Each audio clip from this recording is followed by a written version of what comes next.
Hello, everyone. Welcome to the 98th episode of the Spiritual Brainstorm. In this episode, I'd like to again revisit my model that I have already shown you several times. It's a universal model of mine of how the universe structures itself, and dive into a few insights that I had, recent ones.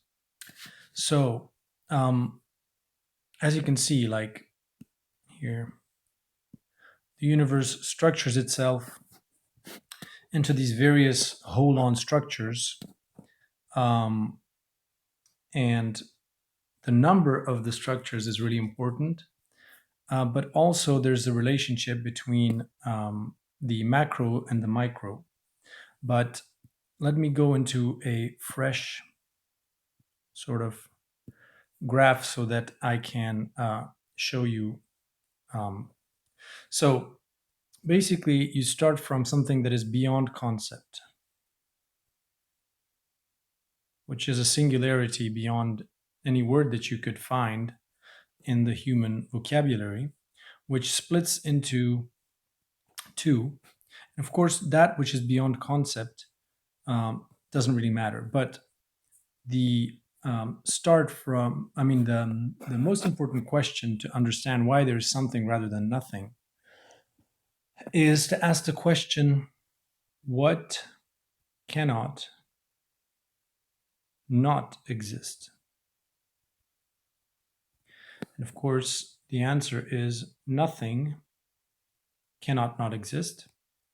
But once nothing exists, it causes a form of contradiction, a paradox, where once nothing exists, then that nothing, you have to define what features it has. What are its features? For instance, the question is, where is nothing? And that creates infinite space. And how does nothing occupy that infinite space? As in, is it everywhere? Is it only somewhere in that infinite space? How does it occupy that space? And then the whole creation, basically, the whole of existence, is just nothing interacting with itself.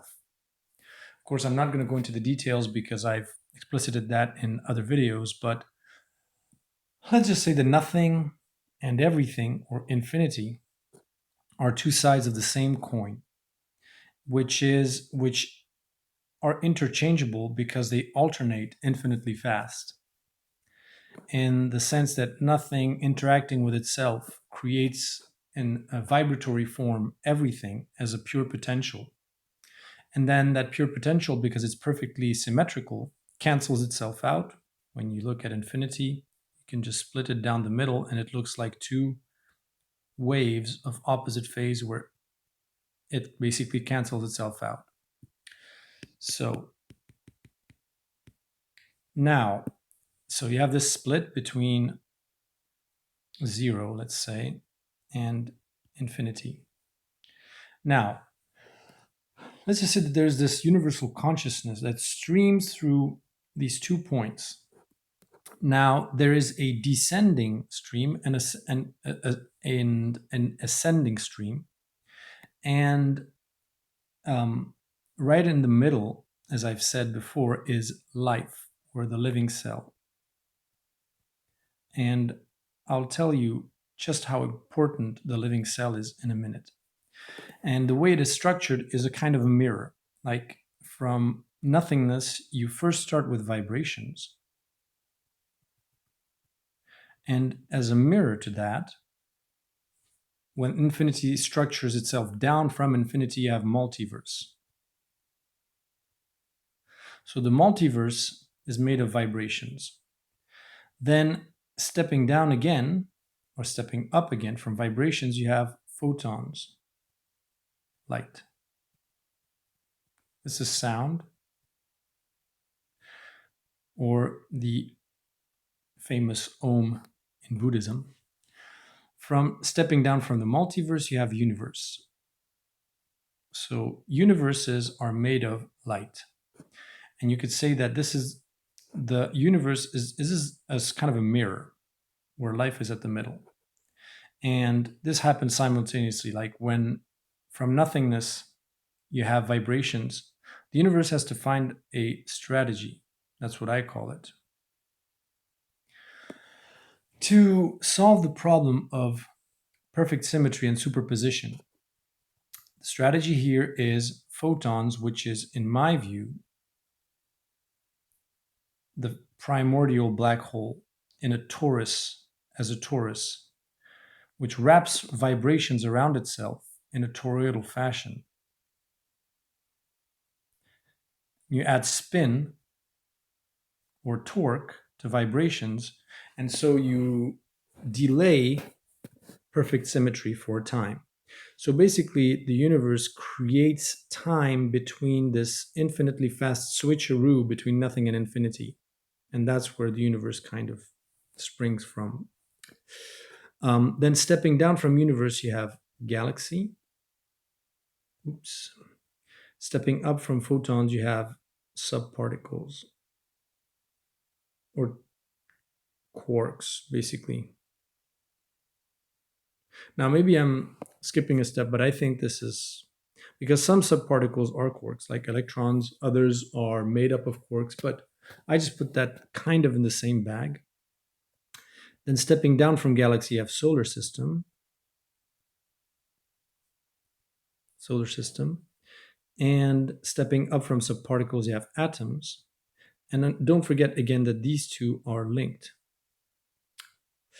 And then stepping down here, you have planet. Stepping up, you have molecule. And then right in the middle, you have life. Now, let's count this. 1, 2, 3, 4, 5, 6, 7, 8, 9, 10. And then 0 and infinity is basically 11, and this is like 0. Or you could even say this is 1. But what is this? It means it's 12, but more like 11 plus 1. And this number is extremely important because if everything is vibrations, then 12 is the octave, where you have, same as on a piano keyboard.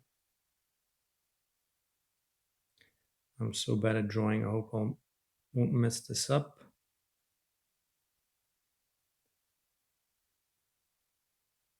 There. You have, oh, I think I did mess this up. Oh, crap. Let's see. Directly there. Okay, so life is basically this note right here. And then it has an equal number of notes on one side of it and on the other. And 0 and infinity is C and the octave. So it's one and the same. You end up at the same level, but on a higher vibration, so to speak. But what that basically means is just higher vibration means more information. You can condense more information in higher vibrations. So let's just say that the universe is structures itself in scales of vibrations where it augments in complexity when it goes through an entire cycle of all of this. Then it can start again with another keyboard, which is exactly the same one as this one, but only at a higher octave, which means more information and higher in complexity, but always based on this 12 structured template. Because since in this reality, what is beyond concept manifests in the form of vibrations, then it is bound to be structured in this fashion where you have 11 plus 1 note, where the plus 1 is basically the octave from the first note. So that's really important. And why is this life so important? It's because this all of this process scaling up from zero and down from infinity is unconscious or instantaneous. There is no quantum in any of this before life emerges. Quantum doesn't exist. This is predictable. All of this is predictable until life appears. And then life is what brings quantum to all of the rest. So it is right in the middle. So you could say that life is basically a living planet or a living universe. It's the moment where the universe becomes alive. So actually, in a way, the very first thing that appears in the universe is life. The very first thing, as in, you have all of these structures that appear, templates, the notes, let's say the notes appear, but in a very fuzzy fashion. And then life is what cements reality via its unpredictability.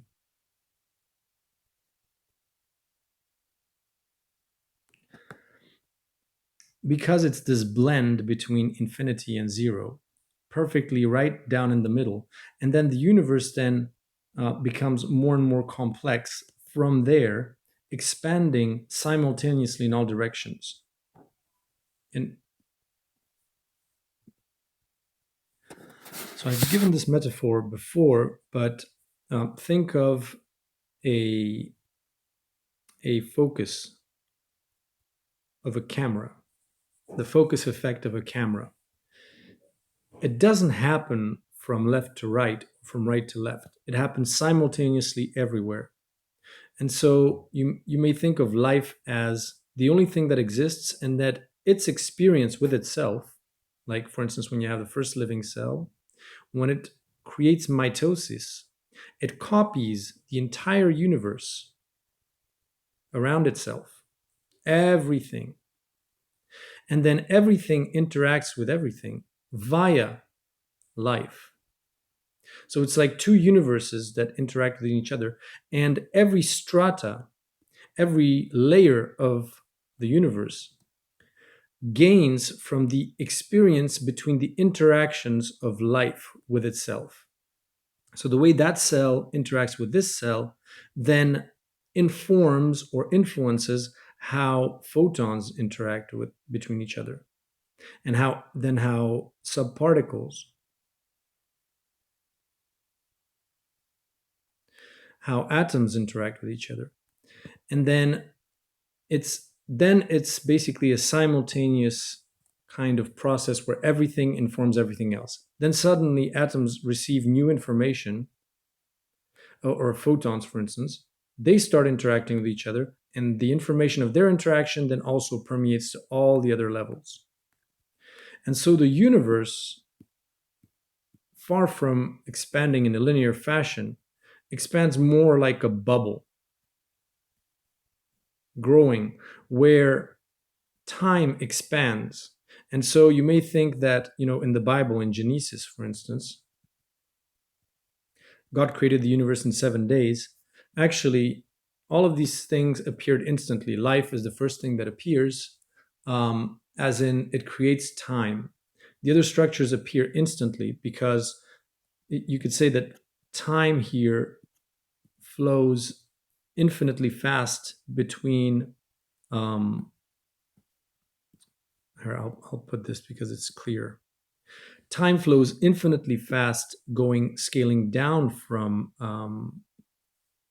infinity to life, and it flows infinitely fast, scaling up from nothingness towards life. And then right where life is created, that's when the universe kind of has an endured existence. And then it's just a back and forth kind of mechanism where everything informs everything else, and then it expands from there in a bubble-like fashion. And linear time is just looking at the universe from one vantage point. For instance, from the 21st century backwards, you may have the impression that the universe is 7 billion years old, or whatever, 7 billion years old, or 14 billion years old. But from, for instance, 5,000 years ago, maybe this was where humanity was in terms of its the bubble expanding. And so, from that vantage point, the universe was very young. And that also explains that all of the legends, all of the stories that you hear about magical creatures, unicorns, impossible things like, minotaurs and Atlantis and all kinds of other mythical civilizations where you it would seem that the laws of physics, chemistry, and all of these things um, did not apply. They are actually very possible because the only thing that really experiences itself is life. And all of the other layers are life's kind of playground. So life basically is what structures all of the layers below. It's as if the only thing that's really clear on the keyboard is the first note, the last note, and then the note right in the middle, and then the rest is kind of fuzzy. You don't really know what to make of it. And from this note, interacting with itself, kind of, you have a sort of, how should I say, a chorus effect, harmony, and then it sort of starts creating intermediary layers or notes here in between and above at the same time, simultaneously. And then those influence that reality, the reality that life experiences in the middle, and the experience of life then in the middle structures again all of the other layers. And so you may think of like life experimenting with unicorns and dragons and finding that, okay, you can't really build a very long story, can't really expand that bubble very far if you remain with, that kind of structuring of reality. So you need to refine your scale. And you've seen the same kind of advances in music, where music starts with being extremely basic, almost monotone, literally monotone, where you just have one drone or pedal tone, no changing in notes, which reflects the fact that life is just this one note on the whole keyboard, because infinity and nothingness are outside of its reach. And so you just go like these, ah, na, na, na, na, na, na, na, na, na. This kind of very dronal, tribal kind of music. That's the first kind of music. And then you start adding more and more notes, which goes as far as, current contemporary classical music, which is borderline between noise and music, which is why also I'm saying that we are at this point in time where the universe, we've kind of reversed engineered all of the keyboard from our vantage point as life, because once everything like consciousness has gone as far as reaching down towards nothingness, it is the same as if it has reached up towards infinity. It's the same, it's a mirror. And so that's why we're in for an expansion in complexity, which is jumping to another octave in terms of complexity. So that's the kind of ascension. And life then starts again. You start here as life again with a template, because you managed to structure the lower scale. So you have a template for structuring the higher scale with the higher vibrations. And you start again from the same thing, but with something as a point of reference, which is your the lower scale that you've mastered. And so you can think of light, quarks, atoms as being very fuzzy in the beginning of quote unquote time, that is when life first emerged, and then becoming more and more refined, and their behavior more and more sort of let's just say, stable, as consciousness sort of, evolves here through life and the assemblage of life into all the way up to human beings. So, in this graph, indeed, uh, humanity is bound to um, become a conscious planet. But what I wanted to stress really is just how important life was, because that is what provides the friction, or the free will, quote unquote, for escaping perfect symmetry and creating time via hesitation. If there is no hesitation, there is no time. Um,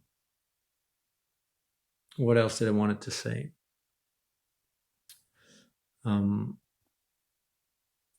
yeah, so basically, what happens is when you reach a consciousness where you have sort of self reverse engineered yourself, um, these are the kind of powers that you acquire. So, do you know Wim Hof, the Iceman, so called the Iceman? He's a very well known sort of human being which is capable of, quote, what would most people would say miracles in terms of, being able to withstand sub-zero temperatures for very long times, with seemingly without effort. And what happens is, when you've sort of become 100% self-aware as a human being, you have power over your own biology. So your consciousness reaching within, when you're a fully balanced human being, you've solved most of your problems, traumas, or whatever, then you get a sort of, it's like, think of a times 100 placebo effect. That is the power of the mind over matter. And the first thing that your mind has power over is your own biology. That is the first thing that you can actually control. So you can cure your own diseases, you can heal yourself in a much more powerful way. And then the second step in superpowers, and that's like, for instance, human beings, once you reach this level of being a conscious planet, you're on the threshold between, this is all the way to biology, basically, living cells. So you gain control over your individual cells, and reaching control down towards the level of chemistry is when you start functioning like a cell in a global organism. When you consider that one human, you as a human, are just one cell in a global organism that is made of all of humanity. Once you start functioning like that kind of being, which is basically surrendering to a higher form of intuition, then you gain power over chemistry, the chemistry within you, and probably on the outside as well. Reminds you of anything? The story of Jesus turning water into wine, or alchemists, which, can turn lead into gold. So basically, the power of beings like Jesus, once you fully identify with being but a part in a whole, then you get, quote unquote, the superpowers of that whole that you are a part of. So, for instance, your cells, for instance, the cells that compose your finger, if you subdivide them into unicellular organisms and try to have them pick up a glass of water, they would be incapable of doing that. They cannot manipulate reality in that way because they're not able to coordinate in that kind of fashion. The only chance that they have in manipulating reality, to pick up a glass of water or, move things around, is by organizing as your hand. And so via sort of subjecting themselves, or voluntarily sort of subjecting themselves to a higher form of being, than themselves, they get, as a kind of an offshot, they get superpowers, but they're not superpowers that they will use for their own benefit or profit. Which is why, people say to people that are alchemists or pretend or say or claim that they've transformed water to wine, you'd say, prove it, prove it. But it's like a unicellular organism talking to the cells in your finger and saying, okay, prove it. Now pick up a glass. But those cells in your fingers, their will, their will is not their own. They will pick up that glass of water eventually, but only if you, as the collective organism, decide to actually do so. So they surrender their will to a higher form of being, and they cannot just, out of a whim, out of their own will, say, okay, I'm going to prove to you that I can pick up that glass. It's impossible. And so when Jesus would make miracles, or alchemists would transform lead into gold, those kind of miracles are not something that you can control as an individual being. You can only manifest them when the will of a being that is above you has decided to enable you to do that. And that will responds to a logic or a, um, a reason for doing things which is beyond our understanding. Because that being that we are a part of most probably is beyond linear time and space. And so the will, like for instance, when Jesus turned water into wine, for instance, in that case, that being that Jesus sort of surrendered his will to would have known that in 2, 3, 4,000 years, that action that Jesus had made at that point in time would have consequences and an impact, because every single one of our actions, of course, reverberates infinitely into the future. So Jesus's action would have an impact that would positively influence humanity.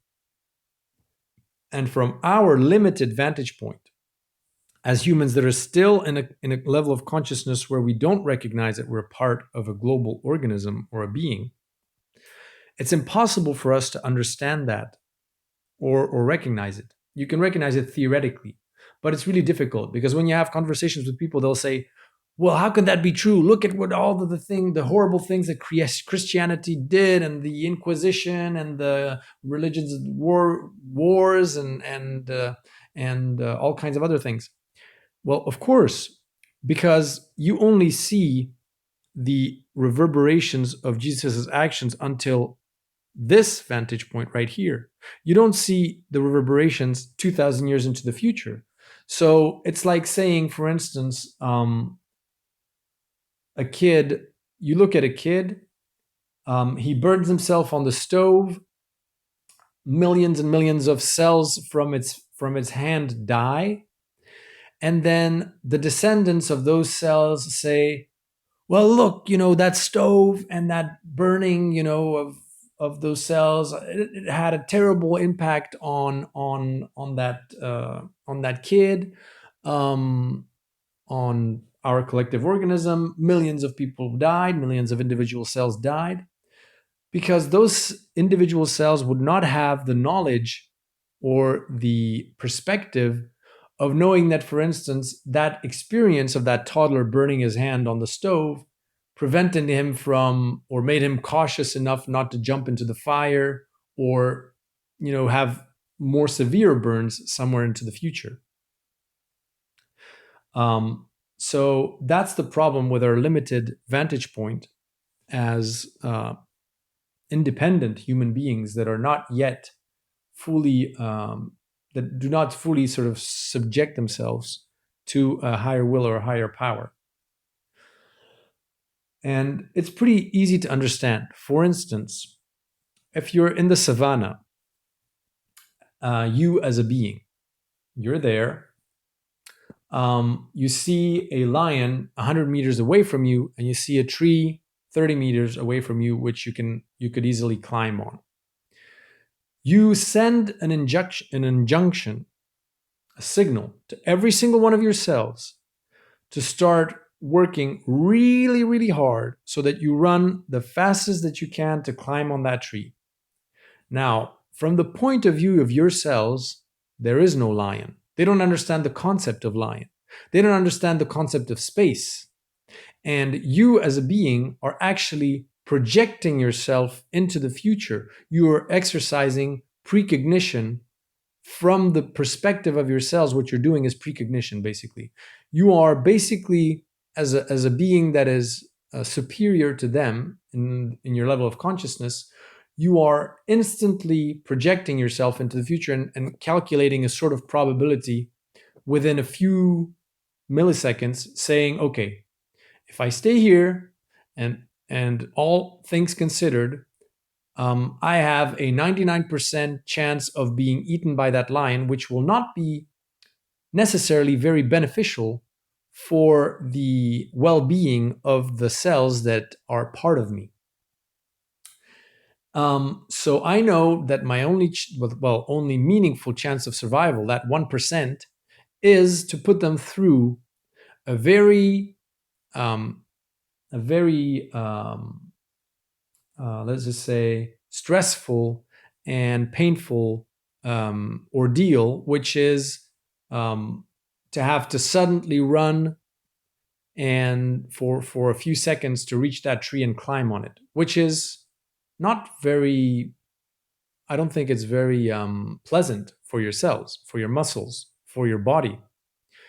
I'm sure that if your cells had a right to vote democratically on what you should do, they'd say, no, just casually walk towards that tree because we don't want to be too, pushed around and all that stuff. But as a being that has a kind of wiser perspective than your cells, that if you do that, you have a 99.999 chance of being caught by the lion and eaten. So your cells totally, totally trust you. The same as Jesus basically said, when he knew that he would be arrested and probably crucified, said, it's not my will. If it's your will, speaking to God, if it's your will, but basically it's not really, it's almost like deferring to the higher being that Jesus now recognizes that he's a part of, saying, if it is your will that I die now on the cross, I trust you because I understand that fact that me dying on that cross will have a reverberation into the future as a impact that I cannot foresee, calculate, predict, or know. But you, as a being that I'm a part of, you know. And so just like your cells willingly, quote unquote, sacrifice themselves when you're a toddler and undergo very painful experiences like being burnt or scratching themselves, falling, hurting, and all that stuff, they understand that it's a part of a learning process for that being, which will be beneficial for the entire collective organism in the long run. Maybe not for them specifically as a cell, but for the collective as a global organism, it is still the most beneficial way. And that's why they surrender to your will and let you basically hurt yourself, scratch yourself, burn yourself, because they know that in the long run, it's better than to resist your will. And so basically you gain power over chemistry. And then once that being is fully formed and manifest, like once our planet becomes really a fully conscious planet, then you gain power over the world of chemistry and you understand that you start to be in a kind of magical universe because their consciousness takes over reality gradually and deconstructs materialism to the point where you can really manifest anything with your mind, but you understand that what you manifest with your mind, you don't just manifest anything. Like, for instance, if you're on the beach and you suddenly want, a Coke, you don't just manifest your Coke, out of thin air, out of a whim because you want to, because, you've been exposed to advertising and you are brainwashed into wanting Coke. You understand that those kind of powers will be available to you because you defer to a higher will or power. And that is what unlocks those kind of abilities. And so that's what's misunderstood, is we think that by gaining knowledge or developing advanced technologies, we'll be able to gain mastery over chemistry, physics, and all that stuff. Understanding quantum physics will unlock, these mastery over reality. But that's not the case. Knowledge can only take you so far. It's rather this advancement in consciousness where you surrender and connect to a higher will besides your own, which unlocks the knowledge, which is the knowledge is just the form or the end result of you reaching a level of consciousness where you can use it responsibly. And so does it mean that you will turn into a puppet robot? Absolutely not. I think that ultimately we'll have a great deal of freedom to manifest just about anything, because once we are really needed, we will instantly sort of comply. For instance, if you break your bones, as a conscious being, for instance, you're not in control over how those bones heal. There's just so many things happening in your body right now that you have absolutely zero conscious control over. But the few things that you do have conscious control over, like the movement of your body, what you ingest, and all that stuff, those things you have full control over, and you have no resistance. You don't feel the friction. For instance, you don't feel that your arms are resisting your movements. And so it's that balance between tuning into being yourself, understanding that as a human, you have value, what you do is valuable, is important, and tuning into who you really are doesn't mean that you're being controlled 24/7 by a higher power, but it means that you understand that what you're doing is valuable. And at the level of human beings, at the level of ourselves, basically, it's all the biology and chemistry and the interactions necessary to put your body into motion and to make your body function. But if you think of what human beings actually bring for the collective organism they are a part of, in my mind, it is ideas and thought. It is learning to think properly and to have ideas. That is what we bring. That is the basically the food or the things that the being that we're a part of is feeding on. It is creating coherent ideas, thoughts, concepts. That is what we can do. That is our role, in my mind.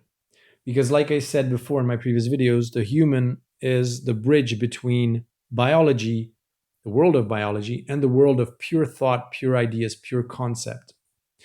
And bringing harmony between the ideas and the concepts and the thoughts that we create and that we think is the mirror equivalent of what is asked of us, what our cells have reached and achieved on the inside of human beings. That is, achieving a harmonious global interaction between biology with itself.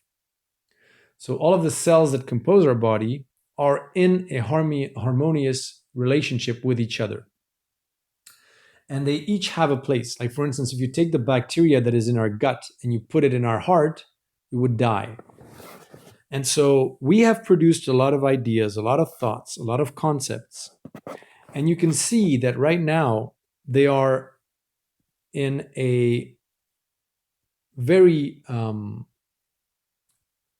very, very precarious kind of condition. Like the ideas are clashing on the outside at a very powerful level. Republicans towards Democrats. There's more and more polarization between political correctness and freedom of speech. all of the concepts that we've created are now in a state where you can really feel their duality. But that is just a means of forcing us to be able to reconcile them and balance them and find the middle ground, the third way, within each and every one of ourselves, because ultimately that is what we are here for. We are here for to balance communism and capitalism, balance religion and science, balance human rights, freedom versus security, all of these dilemmas, all of these dualities.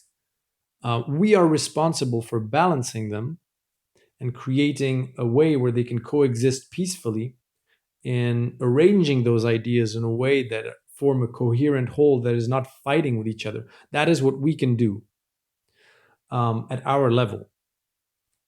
Um, so that is, and again, that doesn't. You see, that's why there is no.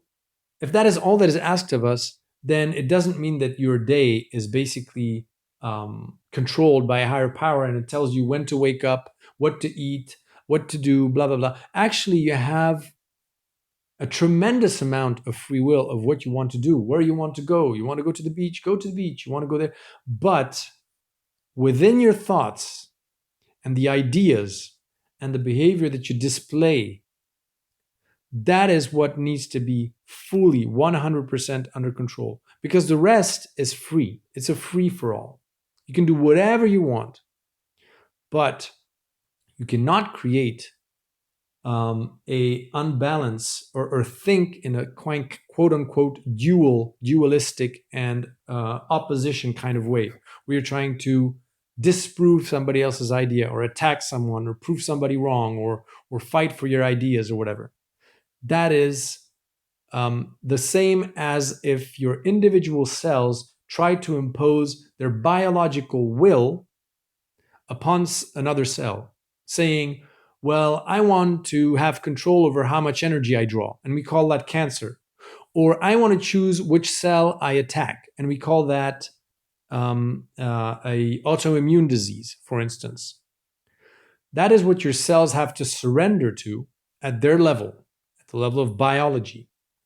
That is, surrender the free will to decide how much energy they draw, who they attack, what they do, whatever. And that allows them to experience a very pleasant and extremely interesting experience of being a part of your body. If you compare their experience to the experience of unicellular organisms in a swamp, their experience is a million times richer, and is equivalent to the difference between us visiting the moon and Mars and us taking a trip through the galaxy within a few days. Like, for instance, the relative amount of distance that a unicellular organism can move around in a swamp versus the distance that the individual cells can travel by being a part of your organism is incommensurable. It's just two different realities. And so at our level, we have total freedom in terms of the biology. We can, enjoy our bodies, do sports, have sex, do whatever. But it's the thoughts and ideas. That is what we need to balance, because the biology is taken care of. But the securing of ideas is what is the precondition for a coherent being to emerge out of us. Otherwise, imagine, because the consciousness that emerges from the interactions of our own consciousnesses, our own, like, imagine if each brain, each individual brain is like one neuron in the brain of a higher being. If those neurons are fighting for control over ideas, it's the same as, and at the micro, it's the same as at the macro. It's the same as if within yourself, within your own brain, you are schizophrenic, basically. Imagine that schizophrenia, at a seven, like a higher level, even higher level, where it's all just complete chaos. Impossible. It's impossible for a coherent whole to emerge from us not being able to sort of harmoniously find a way for harmonious coexistence and the way to recombine all the ideas and concepts that we've created. Um, so I've been all over the place here, but so I just wanted to refine this model a bit and go a bit more into depth into the importance of life and where we go from here. So I hope you found this interesting, and if you have any questions, feedback, feel free to leave a comment. Thanks, and talk to you next time.